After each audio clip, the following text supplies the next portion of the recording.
This idea has not been adequately promoted by the government and more than the government, by the Muslim community leaders.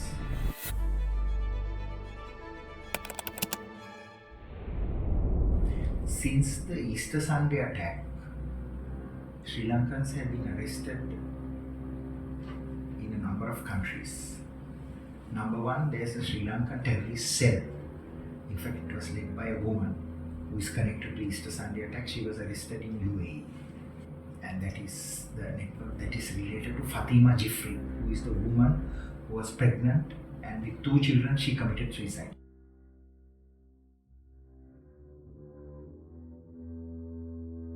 So family members were arrested in UAE because in UAE also they have built a terrorist network.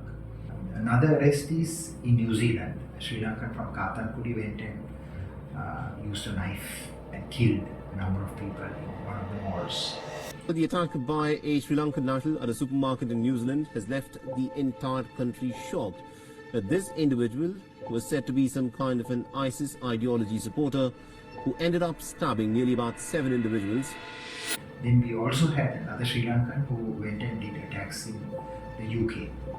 Then this attack, which is the 4th cell, is in Gujarat in India. Fortunately, the Indian police, the anti-terrorism squad of Gujarat, prevented this attack. So these are Sri Lankans, and it disgraces whether you are a Muslim, whether you are a Christian, whether you are a Buddhist. It really doesn't matter. But these are Sri Lankans.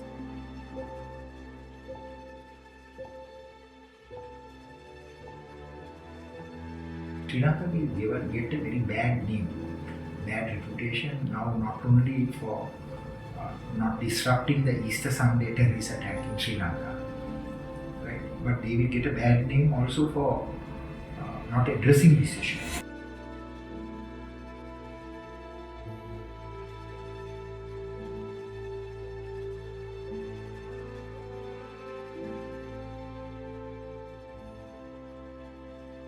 The Sri Lankan government leaders have told me that they were planning to do rehabilitation, but they haven't even started the rehabilitation program.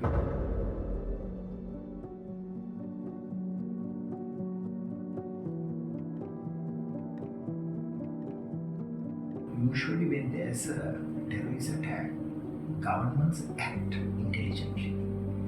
And not only the governments, but the Muslim community leaders act, Muslim political leaders act.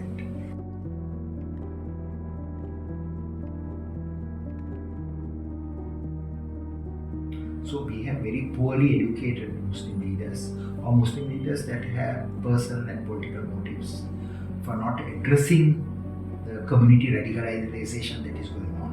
So constantly I said that it is imperative for the Muslim leaders to take ownership and to acknowledge that there is radicalization in Sri Lanka, and that led to the devastating Easter Sunday attack, and to start the rehabilitation program.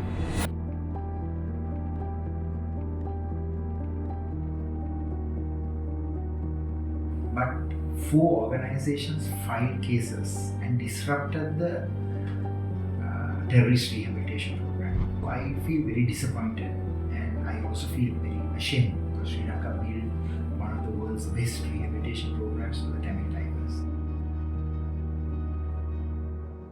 The Muslims must exercise leadership and start the rehabilitation of Muslims who are radicalized. Not only rehabilitation, they must start the proper community engagement program, that is to build relations between the church, between the mosques, between the Hindu kovils and the Buddhist temples, so that people will have a better idea of living together in harmony. This idea has not been adequately promoted by the government and more than the government, by the Muslim community leaders. Religious radicalization comes because the religious space is not properly protected and guarded and managed. There are various extremist infiltration. For example, Sri Lanka for 1400 years the Muslims lived in harmony. But in the last 20 years, 30 years, there has been a huge flow of Wahhabism.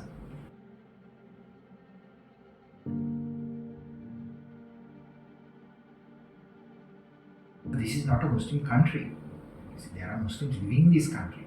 There's a big Buddhist population, Christian population, Hindu population. So Wahhabism is not applying here. That religious ideology is not a suitable ideology for this country because it is talking about jihad.